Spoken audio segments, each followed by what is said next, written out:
Hi guys, welcome to the Revive Stronger podcast. I'm your host, as always, Steve Hall, and we have a fantastic guest who I know a lot of you are excited to have on the show, and I'm excited to have on the show again, Alberto Nunez from 3DMJ. So I think literally every single listener on the show will know who Alberto is, because most of the listeners are either coaches themselves for physique athletes or a physique athlete themselves, and Alberto is one of the biggest names out there, and for good reason, because he puts out fantastic information and helps so many people. I know he's helped me a lot, and I know he's helped loads of the listeners already, and I'm sure he's going to help you with some more insight into his contest prep right now, which is what we're going to be talking about.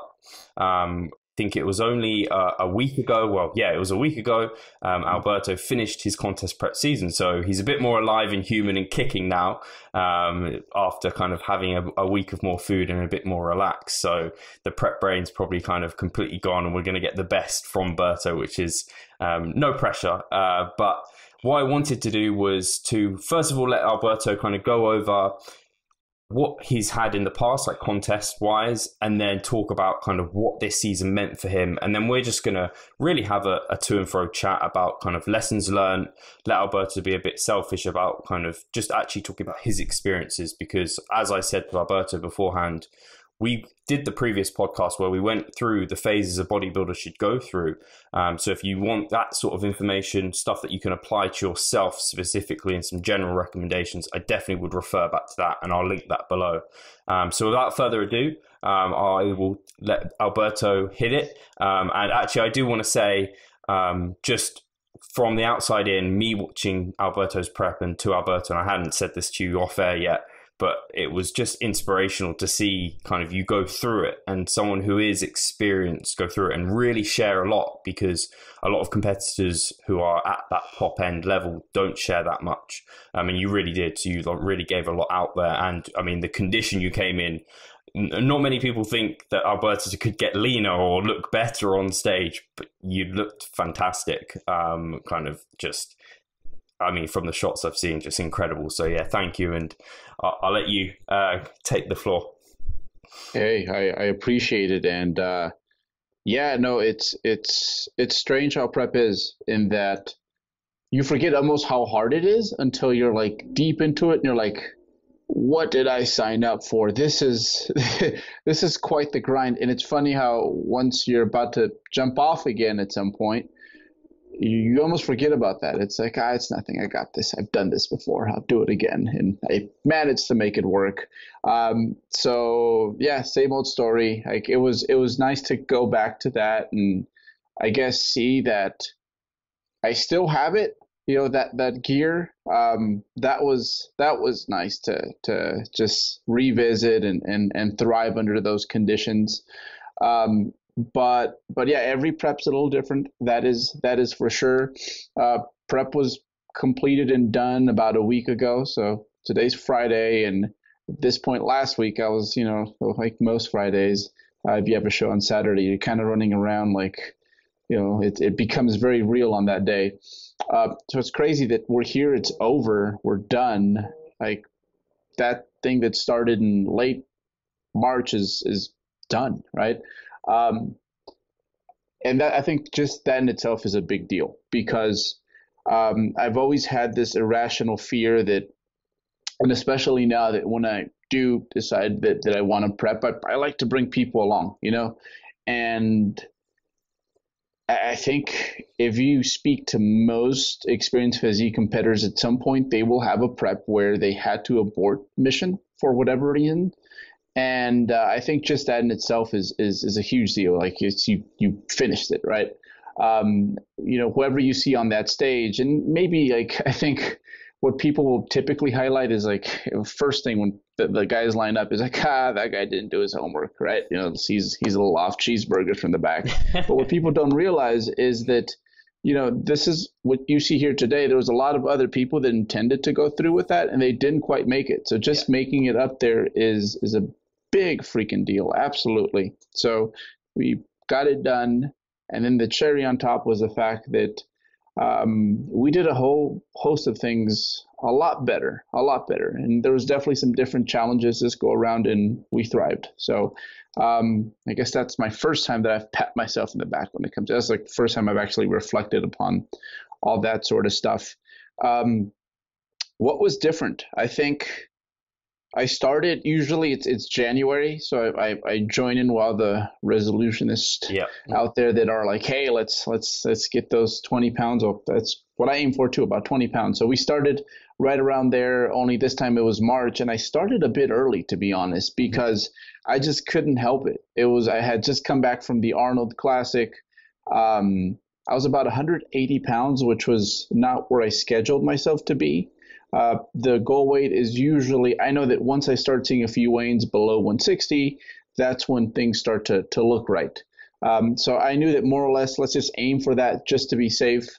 But I was up around 180 and yeah, I remember I was posing with my buddy at the Arnold. So he's an enhanced athlete, and he was like 12 weeks away from his prep.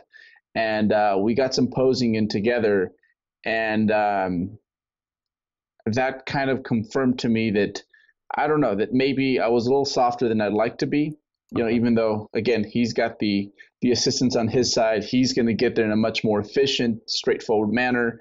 But nevertheless, I was like, you know what? I think what I should do is I had a few birthday celebrations coming up. I was going to get all of those out of the way and then start my prep right after, which ended up being late March. So we start the prep late March, which felt weird to begin with, aiming for fall shows because I've been shredded year round. That absolutely sucked. There was one year in 2011 that was a huge mistake.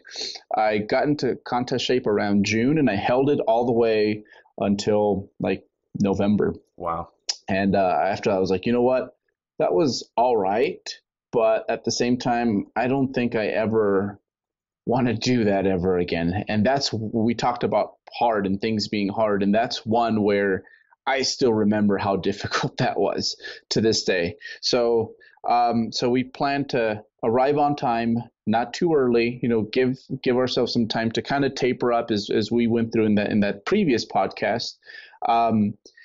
That was the goal. I started the prep, and I think about a month in, I was like, you know, I think neglecting primarily my shoulders, which tend to be a pretty strong point naturally, has caught up to me. They don't look right.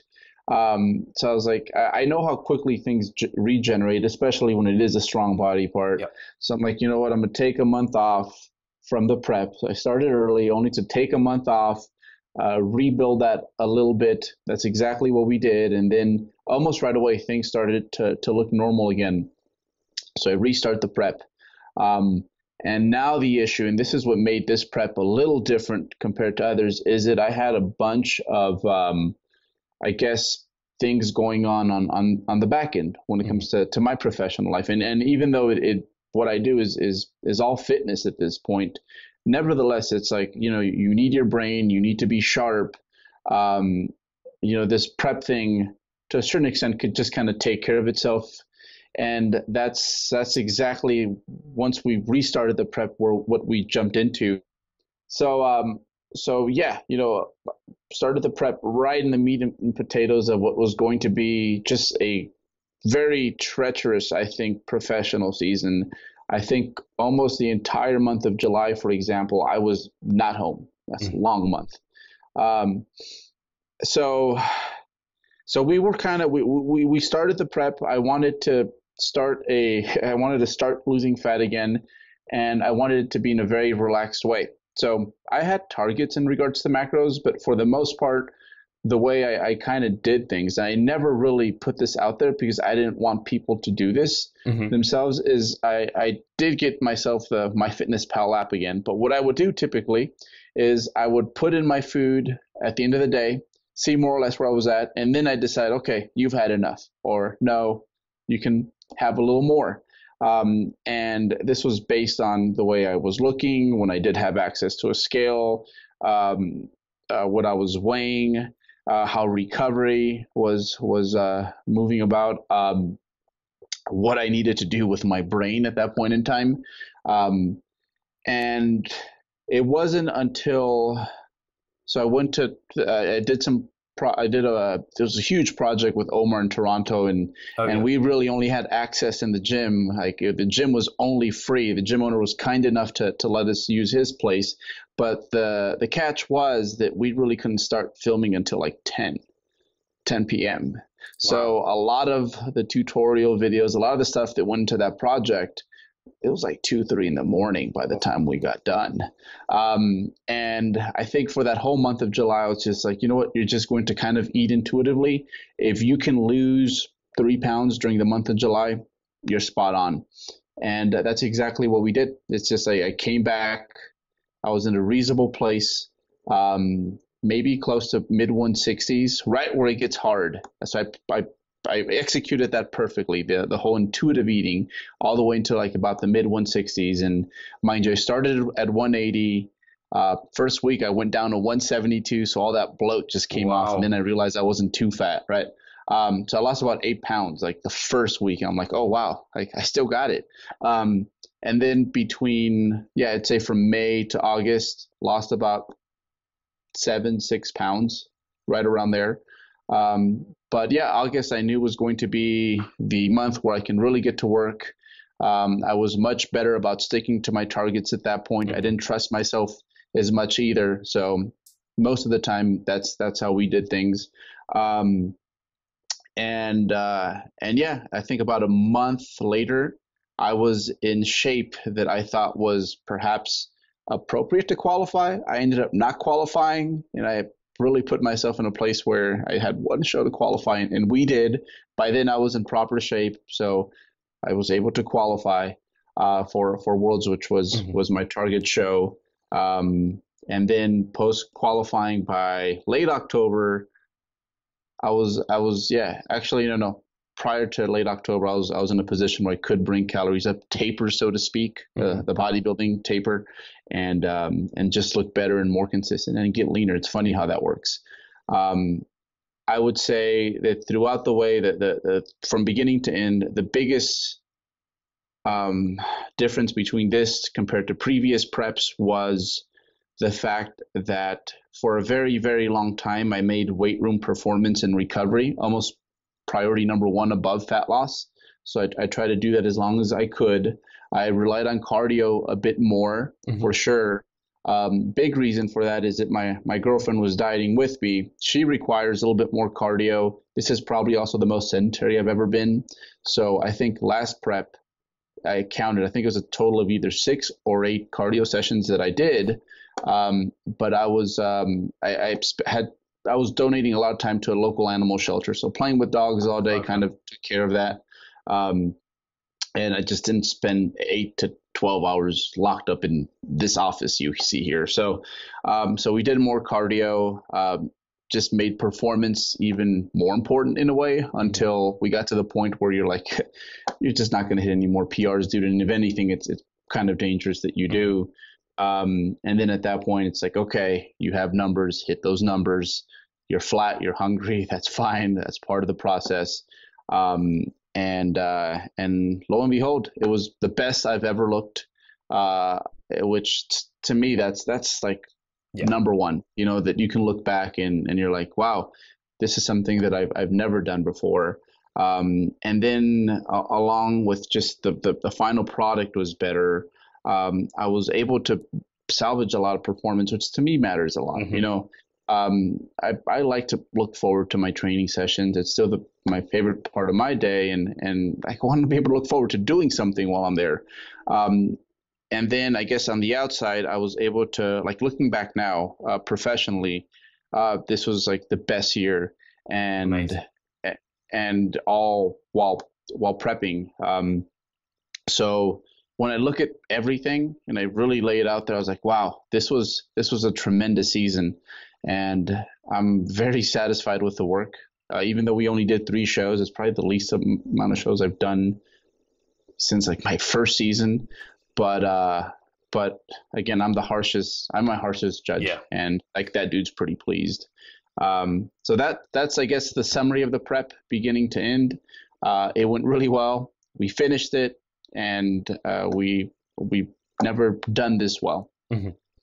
No, I mean, a great summary. And I think the final point you made about the fact that the goal was to look better than last time. And the goal, Yeah. as a bodybuilder and anyone listening, the reason that's brought up is because that is the goal. And I know Mhm. for myself, I'm always worried that I'm not going to look better than, well, that I say always as if I've competed a lot. I've competed only the twice. So, but when you are, even me, I'm somewhat in the limelight. And when you are someone who people look up to potentially, that again creates a bit more pressure. And I guess that's an element that's increasing for you every time you compete. You've got that potential kind of pressure, I guess, and whether that Yeah. you thrive off that or if that actually causes anxiety potentially, if you don't do as well as you can. And I think also a good point you brought up is like, for example, I guess Jeff Alberts, who has had to kind of delay his season. He was looking to compete at the end of this Yeah. season. I mean, you don't see him on stage, so it is like you said. And Pascal, the other coach at Revive, he was going to compete this year, and he had to pull out as well for health reasons. So yeah, you're completely right. Anyone who gets up on that stage, that's a huge achievement in itself, and then Mhm. looking better. So I think those are two really big key takeaways. Something I did want to come back to is kind of it was interesting because I know I kind of set myself up to potentially do what you ended up doing as well, where I kind of started prep early, thinking that if I was a bit lean too early, I could take that break and kind of Mhm. have a bit of a kind of maintaining sort of phase where you kind of brought up kind of weak points. Is that something, having had done that kind of by accident, is that something you'd ever use again as like a strategy to kind of, I guess you're almost, because you're bringing down body fat levels somewhat and you're kind of getting a bit more insulin sensitive, you might be a bit more receptive to growth, and then you're kind of repairing a bit of fatigue from that fat loss phase you've just gone through to set you up potentially for an easier ride? Is that something you'd use again? Do you think that is something that is maybe a strategic tool? You know what? I think next time I'm just going to trust myself a little bit more, um, in that, like, starting in March freaked me out. I'm so used to January and being ready by those summer shows, or and I was like, man, can you time that right? And I worked things backwards, and even then, I reached out to Brian Whitaker, Yeah. like talk about master of his craft. Like, dude doesn't even weigh in during his prep. He has a very unique way of he weighs in the day of the show. That's how he goes about it. But his process is very interesting. I think, for example, most people, I think Brian would be blown away by the fact that I don't track things until I have 4 pounds to go. That is Um, quite nuts. but to me, it's like, you don't use a scale. Like, that's my Yeah. guiding star. The way Homie does it is he looks in the mirror and he wants definition, basically, that starts like forearms and calves to creep up to the center. So that's how he's like, that's how he decides whether or not something needs to be adjusted. He looks in the mirror and he's like, yeah, I think the farmer tan of shredded has crawled up a little bit. And that's how he will, guide himself, and that's how he gets there on time. But he starts usually like I think it's early June, maybe late May, for WNBF Worlds, which is in November. So, I started in March, and that was kind of one of those things where I'm like, just in case, right? Worst case, I'll be ready just like a month early. Mm-hmm. But I think next time we're going to aim for similar shows, and if anything, I'll start a bit later, and not have to go back the way I did, simply because I like shredded. It looks cool, Yeah. but at the same time, I like other things in life just as much. And it's funny because is when I was in that state of ready, as much as I enjoyed the way it looked, I was like, wow, like you did it. You can look back and you're going to be proud of this. There were so many parts of me that I'm like, that are not a bodybuilder, that I wanted back. Yeah. Whereas, like, for a lot of bodybuilders, it's like, remember, homie, you're a lot of other things too, And to me, it's like, I want to, like, really be able to play with my dogs. Yeah. I want to go have beers with the friends afterwards. I want to go on treacherous hikes and not have to worry about how I'm going to power through that when I travel. I want to be able to eat food a little bit more. So all those things I wanted back, and I only want to spend as much time as I need to in that very turbulent, sensitive place. No, I think it is like, because bodybuilding is a selfish sport at the end of the day. If you want to get as lean as what you do and as lean as to win shows and qualify and do really well, you have to kind of put life on hold a little bit. And I guess that's why, trying to stay that lean for months on end, even if maybe if you were a bachelor and you had kind of, you were self-employed, you had no other commitments, maybe it wouldn't be that much of a hassle, wouldn't be that bad. But I mean, physically it probably would suck a little bit still, but like relationships and everything, they kind of, they don't do so well. So that's interesting with Brian as well. Maybe I have to get him to come on and talk a little bit about his approach at some point, because I think that must take some mastery, like even with you, with your macronutrients, I guess. How have you done that in previous contest preps, or how long have you been doing that yourself? The last one I kind of did that way as well. And I think I told myself this prep, I'm like, you're not going to do that. And then once I got into it, I'm like, hey, that's so overrated. Like, if you can do it, you should do it, because your prep can be much more dynamic and you can catch things on the fly. And if you can trust your feedback, it's kind of like, I think long-term percentage-based program versus RPE-based program, if you can master that and you're honest, the person, that can make those calls on the fly, I think is going to have better long-term success. So this is the second time. The only thing I did structure is my refeeds throughout the week. Those were a must. Even if I felt like, this week you didn't make the right progress, take those, because you need that to recover throughout the training week. And I try to make that a priority from beginning to end. But Brian would be an interesting dude to have in here, because he's a pops, and I think that's a curveball. Although I will say we have the same circle of friends and we enjoy a lot of the same things. And for him, the one thing that was easier for him is like, he was able to earlier on say like, nah, I'm staying in, I got dad things to do. Whereas there were a few things where I'm like texting him, like I'm like representing for us basically. And I'm like, dude, this is hard. But I think just being a parent in general, if that were the case for me, so many things would change. Yeah, I can only imagine, because I mean, I think how hard bits of my prep were, and there were times where it was hard. It's like, I have none of that. I don't even have pets or dogs. I have a girlfriend. That's literally it. And in many ways, she supported me and helped rather than making it any tougher. So I'm excited for those challenges in some ways, but also they are daunting to come across. And actually, you touched on something, and I know people will want to hear about this. In terms of your nutritional approach, when did the kind of refeeds kick in? Was that something new? Because I know you were kind of doing consecutive refeeds. I don't know if you used that in previous contest preps. Yeah. So continuous refeeds, this was the first time I had tried it on myself. I had done it with a lot of my athletes before. And it's funny because it was kind of there all along. Like, we typically front load our athletes during the peak week, and it would always work out this way that, or not always, but very frequently, that an athlete is just struggling to get into shape. It's been hard.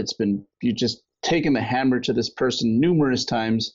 Peak week starts and you front load them. So about 3 days, about at maintenance, maybe a little bit more, and then they lose weight. And like, it would always happen. Like, you could always count on it that if you loaded Sunday, Monday, Tuesday, that, by that Wednesday, things would start to flatten out some and weight would trend downwards, and you'd have to give them an extra shot of carbohydrates later in the week, usually a Thursday, so that you have Friday to clean up.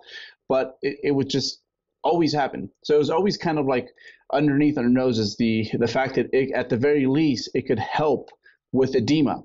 I think initially it was like, oh, maybe it's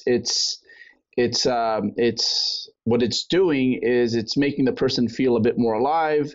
They're kind of either like just perspiring more than they might even realize. NEAT might be picking up and it's showing up in the scale, but it's like, no, that's too much weight, and the calories don't make sense. No matter what it's stimulating, there's no way that's that large of a deficit. So a lot of it, what it ends up doing is maybe your general average across the week is a little bit heavier because there's more carbs involved, but there's less, edema becomes less of an issue. So just that in itself, especially because I do weigh in every day, I thought that would make things a little bit more clear for me. But then I think the other perks were that, we, especially now that bodybuilders are a bit better about structuring their training. So, we create these mesocycles, these macrocycles are a bit more complex than, the bodybuilders of yesterday. But at the root of this, and this is how most of us start to organize our workloads, is we start with the microcycle. That's probably our first intro to any form of periodization. So, and it's still to this day, no matter how elaborate your longer term plan is, it starts with the micro and what you do that week.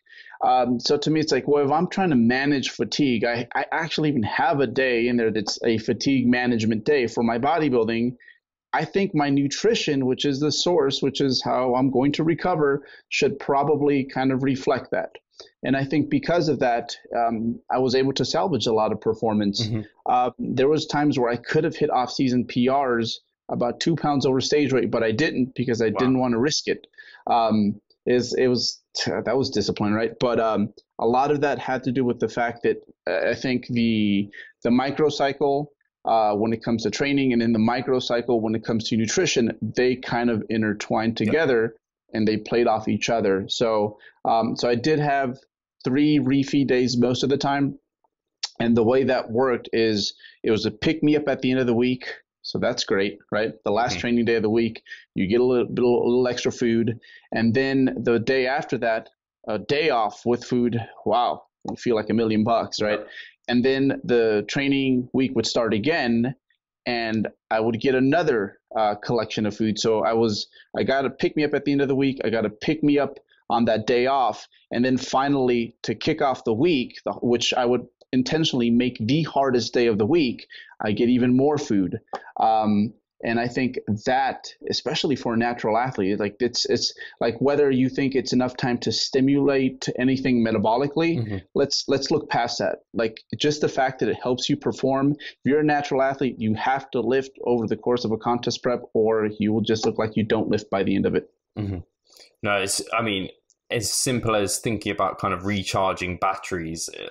That's kind of what it is in many ways. Like you're using your iPhone through the day, and then by the end of the day, it's kind of dragging. So you have to charge it again, and then it performs the same for the most part, unless it goes into battery saver mode. But that's potentially kind of the sort of thing that your training could end up doing. And it's funny I actually, because it's so contrasting, kind of the fact you had 3 refeeds, and just with myself, because throughout my prep I didn't actually have refeeds. I just kind of dug and through the weeks. And I think for myself, I'd like to try refeeds in future to kind of see if they did help kind of clear things up a little bit, because I do suffer with edema, and I do kind of see the water retention, and it can make things a bit less visible. And I think you're completely right in the fact that, the science says the physiological benefits might not be there, and you might need longer, but there's more to it than that. No, the science is kind of unclear as to will it help out with, I guess the main reasons that most people like to refeed, which is salvaging a lot of the metabolic stuff, or salvaging a lot of the hormonal stuff, because they're kind of intertwined. Personally speaking, from my perspective, the number one thing that I do get during a contest prep, like my number one symptom, is always my blood pressure. Like my blood pressure just tanks. And there wasn't one time this prep where I had that thing happen where you're sitting down, you're standing up, and the room kind of goes dark for a minute and you have to wait for things to come to life. Not once. That is the number one symptom I do get. I never get cold. I never get a lot of those other things, but the blood pressure, my God, that is annoying. It's like, and it gets to the point where like months after the prep is like, I catch myself standing and staying there for a second. It's like, oh, you don't have to do that no more. So it helped me tremendously with that. And then I think the big one also is it gives you a preview for that peak week. Yeah. I knew that Saturday when I would eat more food, I always looked messed up. It's like, you look like that's 3 weeks ago, right? But I kind of eventually I knew what would happen once I got a training session in, once I got 1 or 2 low days in, and I knew what I would look like then. So things just become more predictable, and you're able to find that sweet spot in regards to look, for the peak week. So yeah, we'd used refeeds. It was 3 every once in a while. I did use 2 refeeds, but then also I think just as frequently sometimes I did go with 4 days where we would actually refeed, and all while using diet breaks as well. And then, so actually, you moved on to the diet breaks. How often would they be? Would they be ad hoc, or would they be planned? How would you go about those, or how did you go about those, Rob? I think I had 1 planned diet break, and then the rest. For example, when I was in Toronto, filming, I was like, "There's no freaking way, dude! Just don't be a dummy and eat." Because it was not only was it a lot of training, but it was like a lot of shaking hands and kissing babies, and I wanted to be present, I guess. Obviously, be part of the events. So yeah, diet breaks were improvised based on, just would kind of look at the horizon, and then I decided if I could or not. But they ended up landing every 5 to 8 weeks. Cool. And I guess from that experience of having the diet breaks versus the refeeds, were the diet breaks just 1 week, and then so the refeeds were 2 to 4 days? Did you notice any kind of, after a diet break, did you notice a big kind of like release from diet fatigue, or was it kind of, I guess you might not even know because it was so intertwined, but I don't know if there's any way you could reflect on that. I think that they were almost, when it came to the way I felt, when it came to where my food focus levels were, how cravey I would get, I think the effect was very similar. I think where I noticed things the most, and I think what kind of makes it is the fact that I would usually, whenever I would diet break, I would just throw in a deload in there as well, just to really let things heal up. So it's hard to tell. I felt about the same, to be honest. I was excited and motivated after taking 3 days off away from dieting, or 7 to 10 days off away from dieting. I felt about the same, mentally, but my training picked up. But I think that might have to do a little bit more so with the deload. I took the diet breaks more so. Honestly, I think this time it was more about life and just being able to take care of all those things. So. And with the diet breaks, were they, because people will hear this, and if they don't know diet break terminology, they might not completely know. I guess, were they just taken to maintenance? Were you still kind of somewhat being accountable and tracking? You weren't just kind of like, the prep's over for a week, I'm going to do the post-show binge in this week. Yeah, the diet break, that's funny, because like we assume that it's, most people just know, but no, some people think, oh, you diet break, like that means you get to do whatever you want for a week. And it's like, no, that not at all. That's not what we're recommending here. So yeah, and my refeeds were very similar to how I would handle my low days, where I would see what training had took place the week before, what's going to happen afterwards. I would wiggle muscles a little bit to see about how full I was, how I felt in terms of fatigue as well. And then based off that, I would decide what my refeeds were going to be, and then the scale weight as well. With the diet breaks, it was kind of the same way, where I knew that I needed a minimum of 500 grams of carbohydrates or a maximum of 700. And usually that was early on in the week. So there was a lot of flexibility, and a lot of it had to do with how tanked I was. So I'm pretty sure the first few diet breaks, they were a bit on the lower end, but towards the end we needed a bit more, because at that point we had disrupted the system quite a bit. And you'd already touched on some of the struggles with kind of business and things like that. And one of the actual questions that I kind of put out asked for a few questions to come through, and one that came through that I really did want to ask, and I think is important, is what was, for you, the biggest struggle this prep, or what is traditionally the biggest struggle? Is it kind of the training performance? Is it missing out on social occasions? Is it the food focus? And then how did you deal with that? Man, there's just so many. I think um, physically, I would say the hardest thing was, yeah, there was a few days in the gym where it just was not fun, and that just kills me. That makes my heart sink. Like to, sit then you're like, one set, um, right? So that's probably the hardest part is when recovery gets spurty and you're like, I did everything I'm supposed to, and I don't know why this is happening to me, right? So that's one. I'd say the other one. Shoot, I had two minor injuries while I was prepping. I strained an adductor in my left leg, and then I had some knee tendonitis in my right knee. But I did I think something that I wouldn't have done, say, just a decade ago. I handled it in the right way. We put on the blood flow restriction stuff on and just did something with him. So those two were, they were a bit worrisome initially, but because we handled them right, they were like 2-3 week affairs when I think I would have found a way to make them much worse in previous preps. So that was a struggle. I also had a few personal things happen during the prep where just, life happens. And that was really hard. That was very, very difficult because yeah, I'm sure you notice this. It's like, I think a prepper will be quick to acknowledge that they can recover as well in the gym, but stress is stress, whether it be from the gym or just real life. And what you can handle is not nearly as much. So I had a few things happen personally where I don't think I necessarily handled them as well as I could have, to be honest, in hindsight. And I think a lot of that had to do with the prep. And to just be blunt and honest, like, when one of those happened, like I was drinking whiskey with my friend Rosemary, and I can't keep up with her even in the off season. And it got to the point where later that night I actually puked. I was like, wow, yeah. So that's just not me. Like I don't drink to that extent ever. So, and that was a decision that I think me in the off season I would not have made. So I think, there's a few instances where I'm like looking back, like you could have done a little bit better.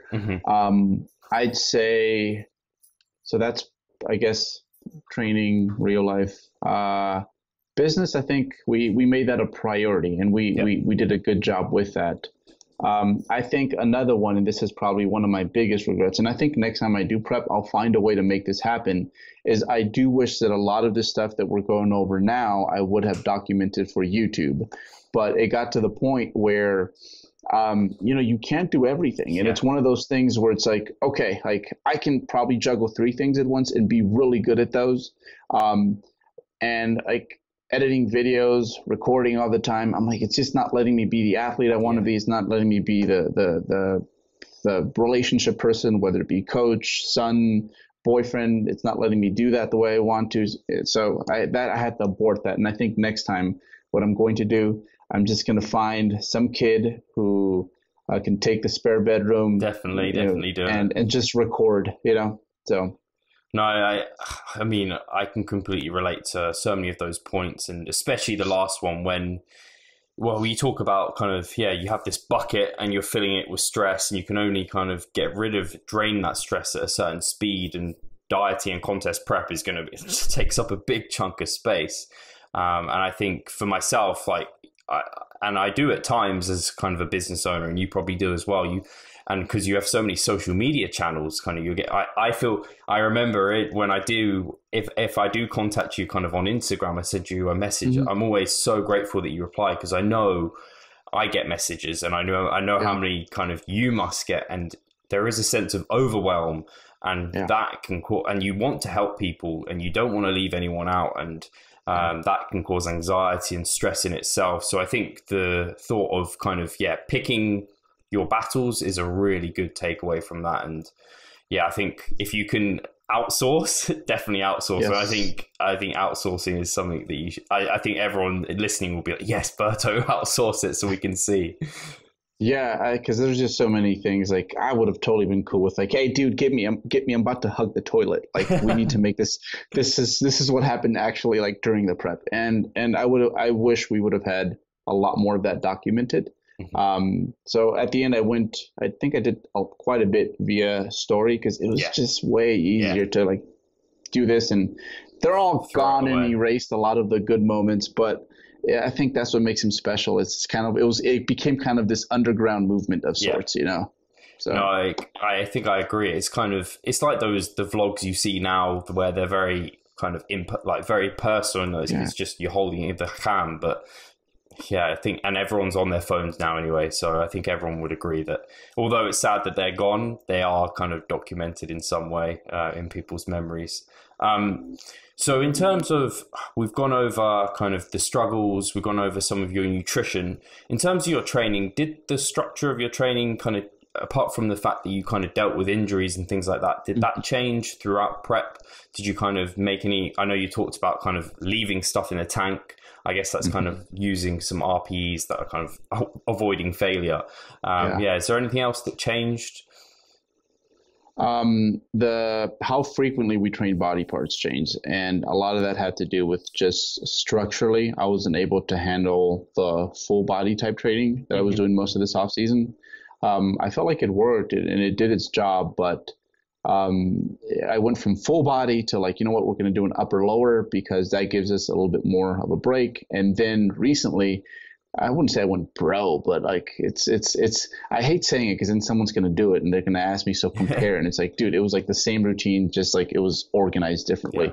Volume was just reallocated a bit, but I ended up with a lower push-pull type of routine at the end, hitting body parts every 5 days because things just felt healthier. So that was the main difference. Yeah, that's interesting to hear that kind of, I mean, obviously we know volume's the most important thing, but just the fact that you can play with your distribution and how things are recovering, I guess that's a sign that, the recovery curves were just longer. So you needed to have longer between them.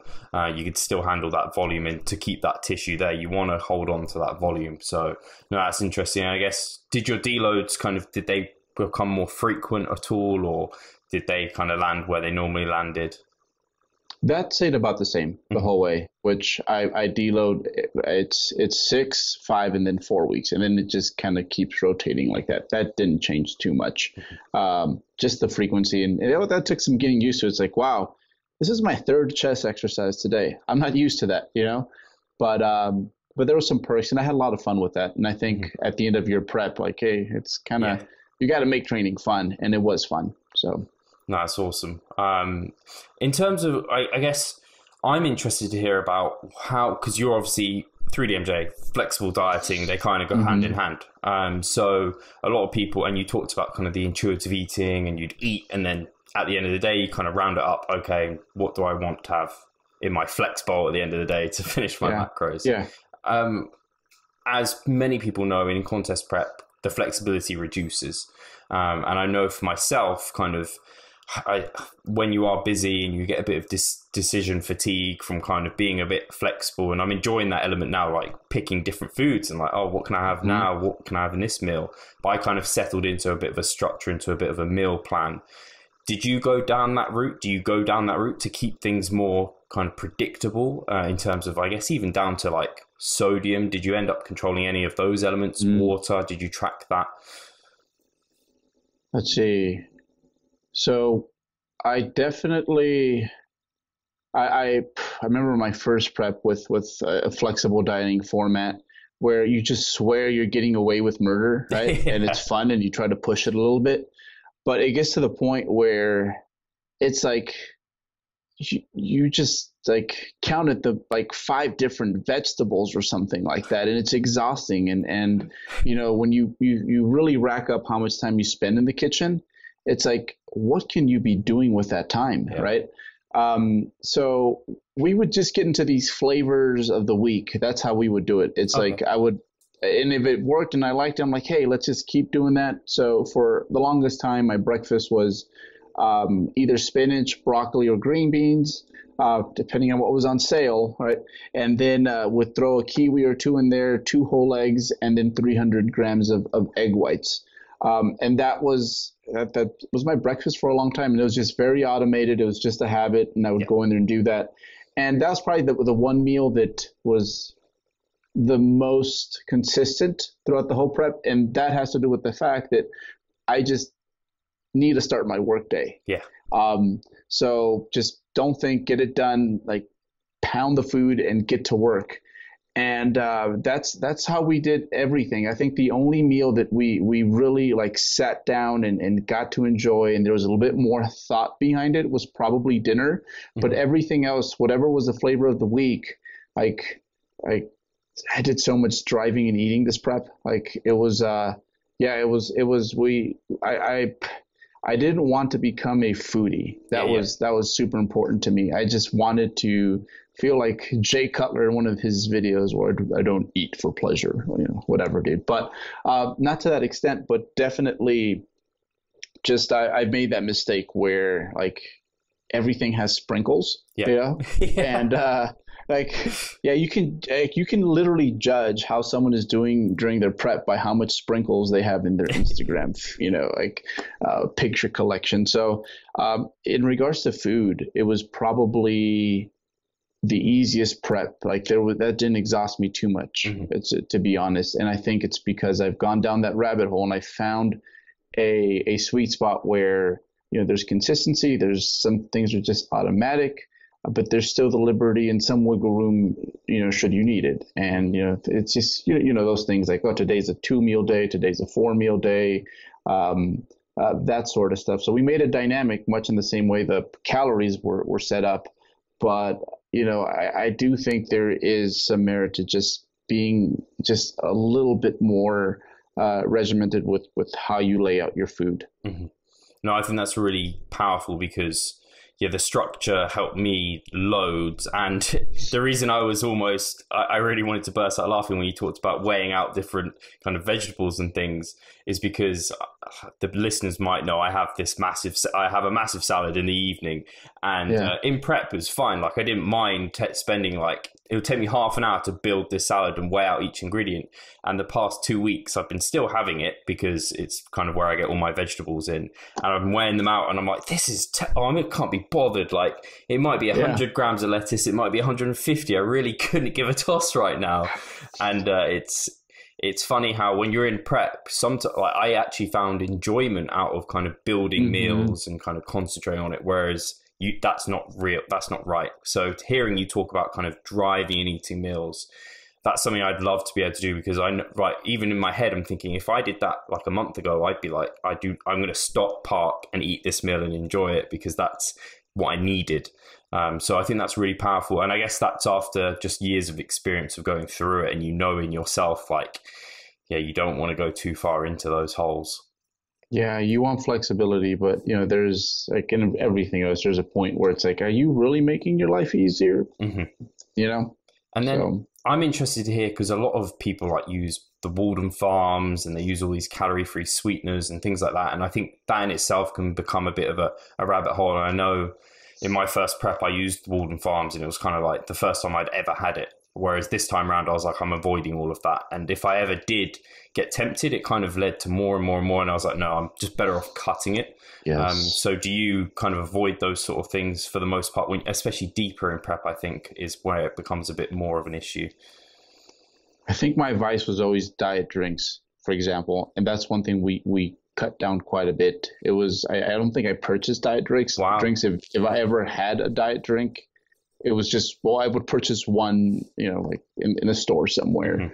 Or if someone had purchased them. So if like my girlfriend had it, I'd have me some diet drinks. But for the most part, it was water. I feel that it gets to the point where whatever you're feeling, whether it be like just appetite or whether it be true hunger, like where your system's messed up and it's telling you, hey, we should eat more, you're not going to quench and fix that. And I think what a lot of those products do for you is they give you the illusion that like we're going to make it a little bit better. And the same thing with like people that go nuts with the volume. It's like, that salad is not fixing anything. And if anything, it can make you dwell a bit more than you should on your discomforts, So with, I guess, just kind of being okay with like the fact that it's being at peace with the fact that I'm not going to be eating enough, that it's going to hurt, that it's not necessarily the tastiest food, just made it a whole lot easier. I did try to include foods I like, but I've been there with those types of products, and you just start buying more and more funny foods, and you find these donuts online, and so I definitely did my best to keep things very similar to what my off season is like, Nice. which is very carefree, almost automatic eating, and like I think, man, yeah, most people would freak out. Most preppers would freak out. Most preppers who'd been there, because they would see it as like, dude, you're wasting macros. Yeah. Why are you drinking that protein shake? And no one goes through proteins like me. Like I'm chugging it all day. Like I will stop and think. I'm like, dude, this is 12 consecutive meals outside of breakfast that have been whey. So yeah, I think keeping whatever balance and combination of that you develop in the off season when it comes to all those things that make a complete diet, like it being healthy, foods you like, you want to keep as much of that of what the off season looks like during your prep, and I think it helps immensely with the struggles during it. And then also on the way out, I think it's highly valuable where, you're just kind of eating a lot of the same stuff anyways. Yeah. And I guess, you're just tapering down a little bit. You might exchange a few items, but I think it can be taken. I think in some ways, the diet drinks and things like that are a godsend, but they also can just be, you just go overboard and overkill on them, and they can, and a lot of them, as people know, kind of the Walden Farms, they contain a lot of sodium. They can really scup it, like they can make you look just horrendous potentially. So I think that's something I'd like to do better next time, is kind of, I did have a lot of diet drinks and things, and it never, like I have it and I'm like, Steve, that didn't do what you wanted it to do. Don't have it next time. I always have it again. And it's something, the brain just, whatever it is, maybe the food reward hypothesis type deal, that people can probably research if they wanted to learn more about it. But no, that's really interesting, and it really sounds much more healthy, the way that you went through that, because so many people come away with prep and they have bad habits like this for months and months and months afterwards. I guess it makes that transition a lot easier. And actually, unless you wanted to talk on that point, go for it. No. Oh, okay, cool. I wanted to talk about kind of the transition. I know you talked about, and this is something I did after my first show, I kind of started decreasing my calorie deficit and reintroducing food a little bit, kind of that taper that you talked about, the bodybuilding taper. How did that look for you? And kind of what did that change in terms of like the dynamic of the physique? Because for me, it kind of, when I diet, I suffer with some edema and that water retention a fair bit, and it's definitely stress related. When I started going through this taper, it just kind of went, and it was kind of like, oh, I'm looking kind of a bit more consistent and things like this. So I don't know if and it's definitely something I'd love to keep every time I contest prep now. I'd love to hear kind of how it went for you. This is a little risky, but I started tapering food up before I actually got there. And that's just because I've done it a few times. And I kind of know that this last leg is perhaps better off that we stimulate things out. And so there was a point where I'm like, well, I think I've done as much digging as I could. I think if I just continue to dig, I'm just going to look very similar to past preps, like that's so. All right. So what I did at that point, I'm like, all right, this is as much as you can get. And I like to use a hammer as an example, as much as you can get from the hammer. Let's start to stimulate things out. And I was probably, I think in order to look right, I still had about a pound of fat to lose, but I knew that by increasing food, your body almost gets a little ahead of itself. It's like, oh, let's start building things up. Right. And I think that's where a lot of it goes, but then also all the other stuff, you get a little zippier, your training gets better. You just become more expensive to power across the board. So I'm like, you know what, that's how I'm going to ride this last leg. And it always surprises you, because there was a few weeks where I'd say my average carb intake, and it does come down to calories, but we talk about carbs because for a strength athlete, that's where the majority of your energy is going to go to, right? That's what powers your training. So it was averaging somewhere in the 270s for about 2 weeks, which was overwhelming. Yeah, yeah. I think the lowest I've ever been actually. And and then I think, yeah, about 2, 3 weeks later, I was way clearing the 400. And I think a lot of that it's just because I know that I could throw that much food at myself and I'm going to get a good response because I've done that before. Is that your low average? I'm guessing, not or is that including Yeah, refeed?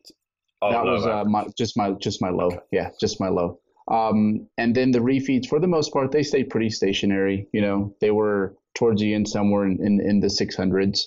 Um, but but yeah, that's how we got the last bit off, and everything just got better. Yeah, the water retention. I don't get too much of that. If I do, it's because I did something dumb with my food, didn't have Yeah. enough water, things like that.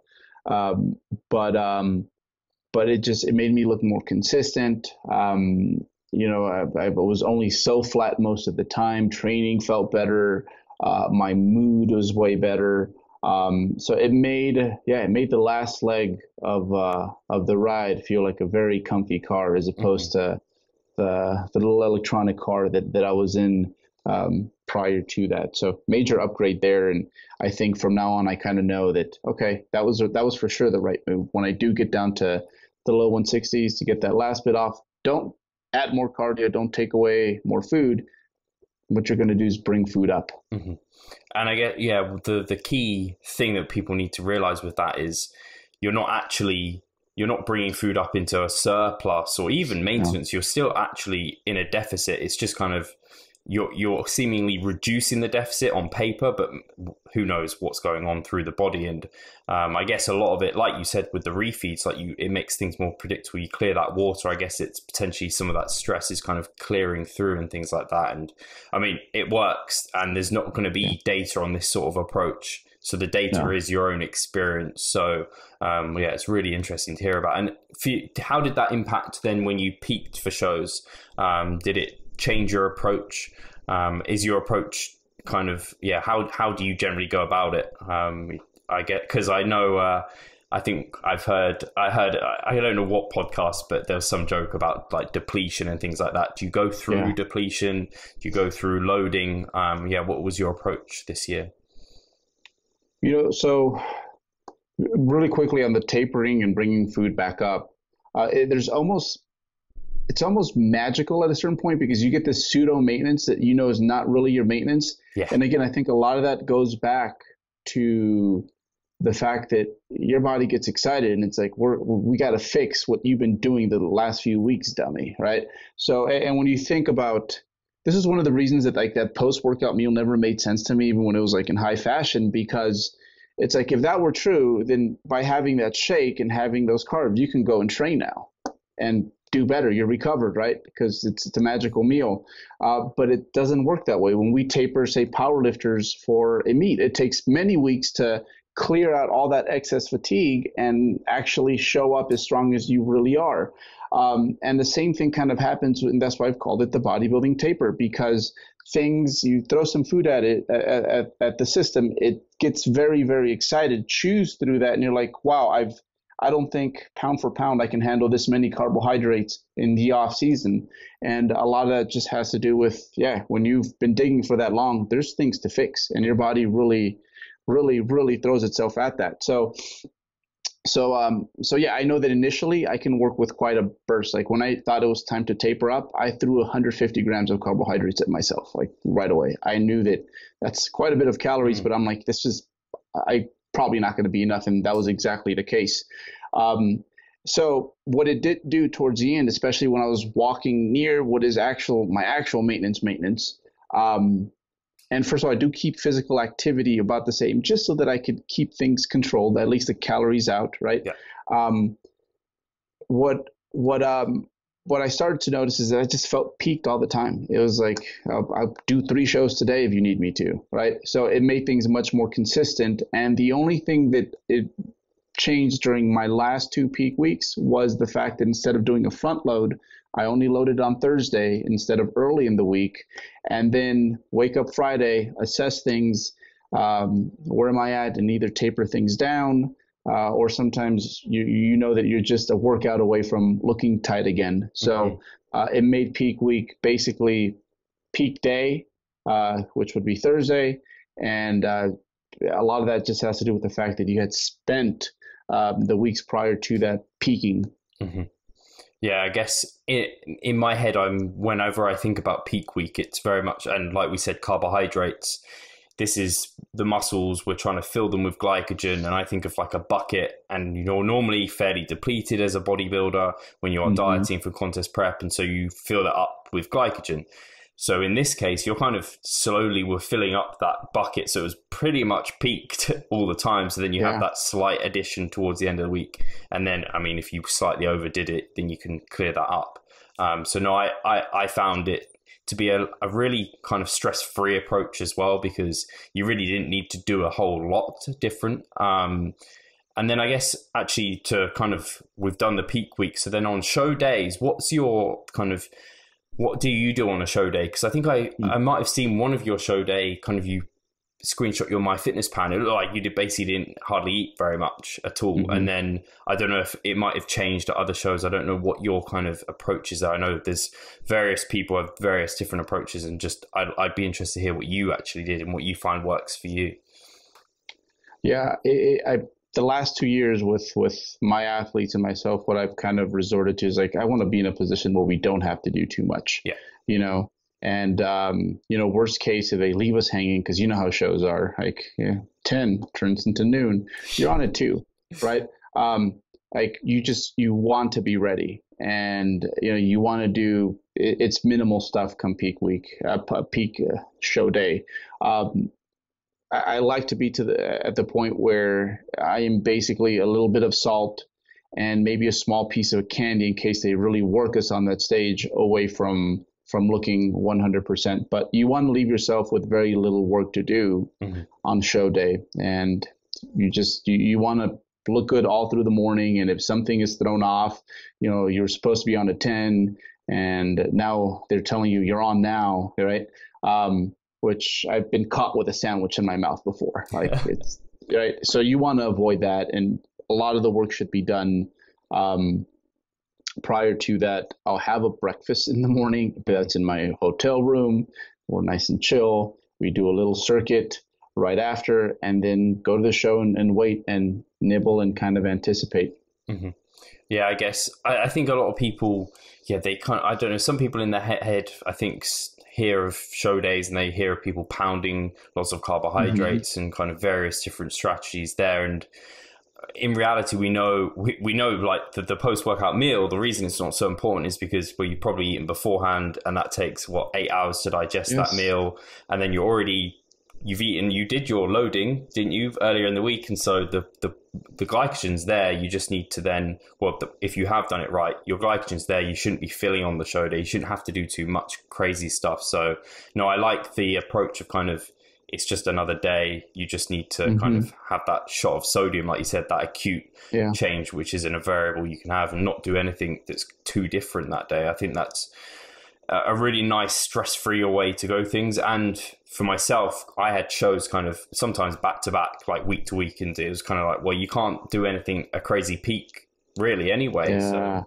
it makes this a lot easier. So no, I really like that. And I think if you've got a little bit of time, maybe get to some of the questions that have come through, if there's any there that I think are really kind of stand out that I think you'd enjoy answering, or at least. Absolutely. No, let's get this.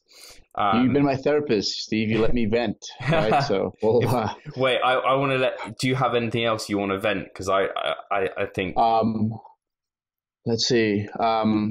No, just I think just really quickly post show. Very simple. I think in general, as a bodybuilder, especially one that's been doing this for a while, like I remember when I was told you have to eat protein like 3 times a day, 4 times, 5 times, 6 times, I was so disappointed. I'm like, I just came here to lift weights. And, luckily the way like things came to me, whether it be training more frequently, my nutritional strategies being more complicated, that's something that kind of came in segments.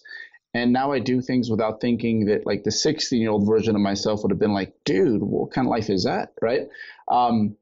So I as soon as I finished my prep, basically the the approach was like, go back to your habits, which, because you've done a good job, they're not that different anyways.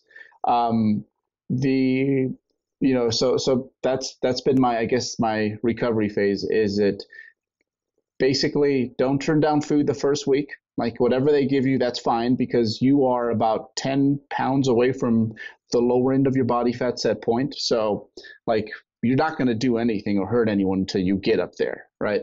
So I've this first week, it's been one of those things where I just keep getting fed because people feel the need to feed me, and I just accept the food.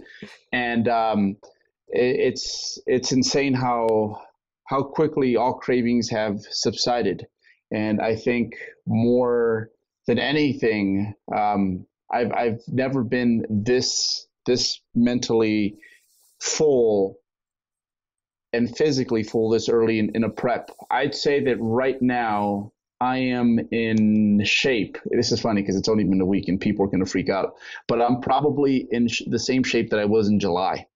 Like it's been, yeah, we've been averaging, I'd say if I really think about it, we've been averaging somewhere between 6,000 to 8,000 calories a day. Wow. And some of it has been intentional. Like I've actually tried to drink juices and things like that.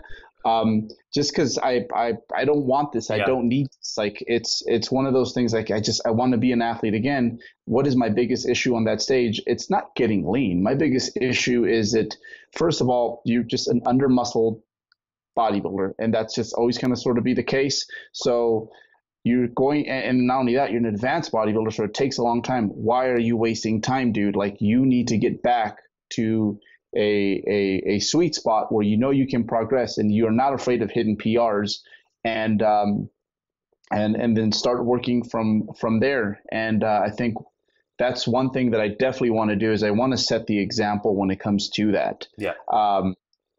And obviously I think it's a little bit easier for me than, like, I have one of my favorite athletes, Kyle Burns. He's just such a freaking grinder. And he was very full. I talked to him a little bit online, so dude is legit.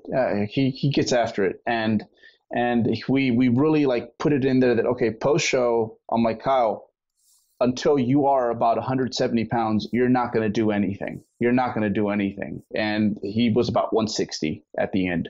But even then, for him, it was kind of a shock. Like when he had those 2 days, I'm like, okay, for 2 days, dude, like eat whatever you like. And he's like, dude, I don't want to do this anymore. This is crazy. And to me, it's like, I'm like chuckling. I'm like, hey, that's hilarious. You should see me right now. Yeah. And now he's got structure. He's like on a surplus. It's somewhere about 1,000 and some change, to be honest. And the priorities to heal him up and to get him to that point. And that's exactly what we're working on now. And I think, thankfully, where I end up at is going to be like my off-season weight, which is somewhere in the 170s, because that's where a lot of my good habits take me anyways. Yeah.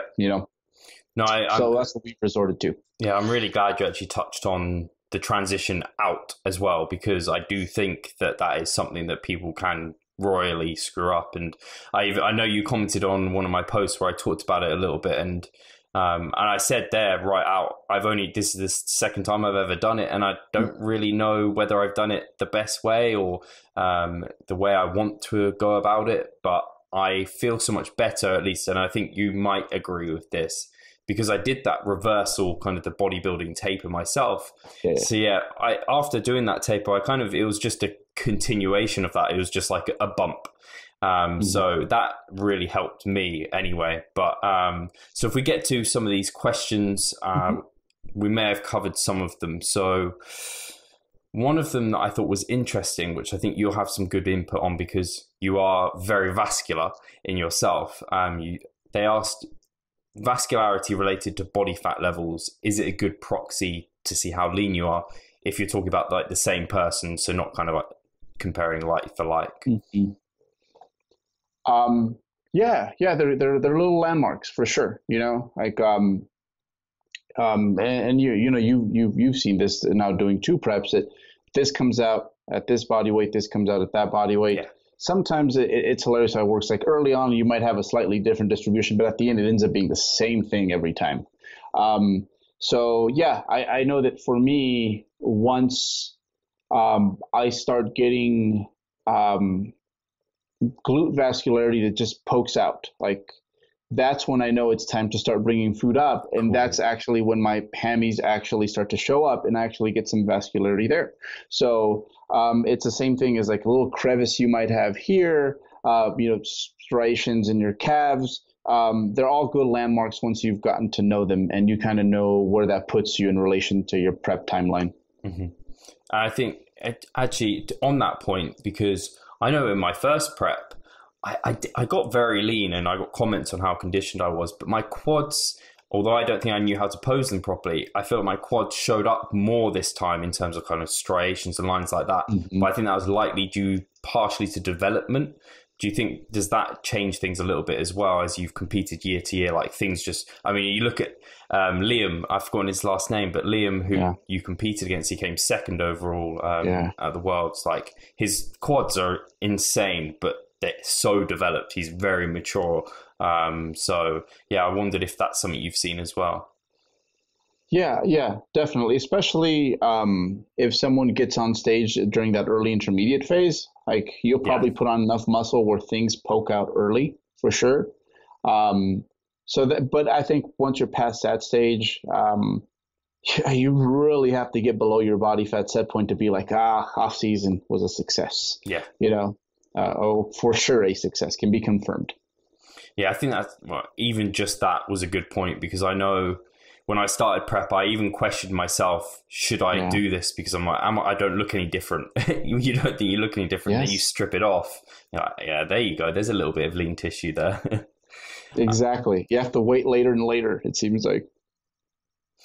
So next question, I think is it going to be a really good one for you to answer as well, is how to keep a motivated mindset for bodybuilding for a long-term competitor like yourself. How do you keep that fire going? Well, one thing is for sure is, and this is something that has just come with age, is that as you get older, you just start to do more of the things you like and less of the stuff that either you don't like or you feel like you have to do for whatever reason. Mm-hmm. So like go back to high school, like you probably did things that you're like, that was so dumb, but I felt like I needed to, right? And you kind of sift through those and get rid of them as you get older. And it makes you better at the things that you like. So I think, first of all, like this is what I like to do. And I joke about how if I was the last person left on this planet, I would first of all like find me a gym and a good place to grow a garden. And then I'd barricade myself from the wildlife so that, I'd be safe. And I'd lift weights and read all sorts of books. And then every few years I would strip down to like these levels of body fat to assess, like, and push myself and do something different. So it's just something that it's just embedded in me. I do. It's what I want. It's what I want. So I think that helps immensely. However, there's always going to be lapses in in how excited you are to do that. And I think what first of all, I think I have it great, and that there's a lot of people supporting and helping me out. And I think you can look at that as pressure, or you can redirect it and that, man, there's these people behind me who are like, go, go, go, and they're cheering you on, and that helps a lot. I think the other one is just kind of creating these mission statements to yourself when your head is right early on, when you're most motivated, and always being able to resort back to those. And that's why one of my favorite quotes, it's a Dan John quote, who's freaking brilliant, was, the goal is to keep the goal.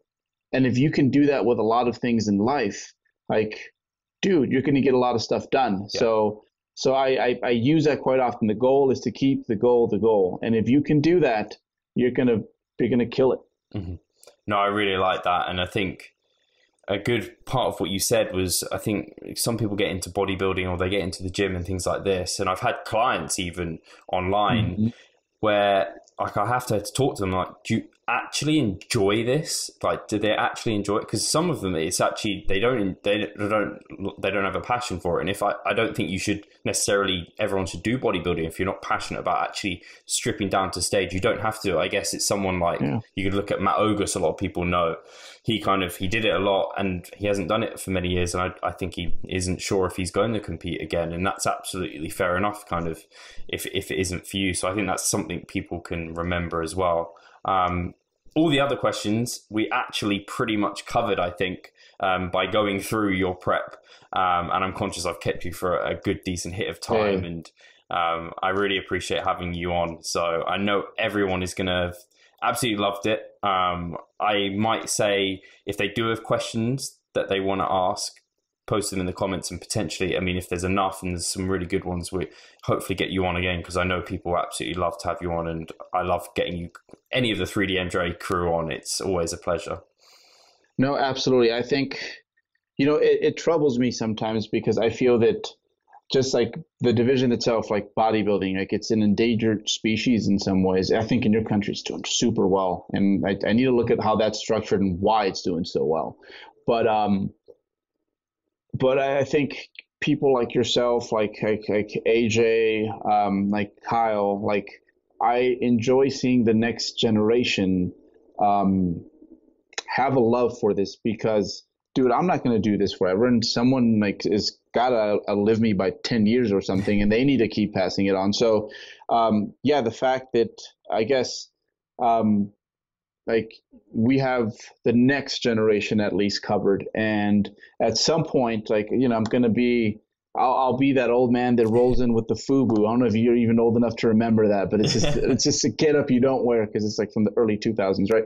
But and like I need people such as yourself to keep things going, to keep bodybuilding cool, so to speak, so that if it, it, like we mentioned, if it does fit the needs of someone, very strong way to use that word, but if it does fit someone, they have the opportunity to get introduced to that, and specifically the natural bodybuilding side of things. Mm-hmm. So no, it's been a pleasure. And if we get enough questions, and if you ever want to have me up here again, I'll be more than glad to do it. So keep doing your thing, dude. You're freaking killing it across the board.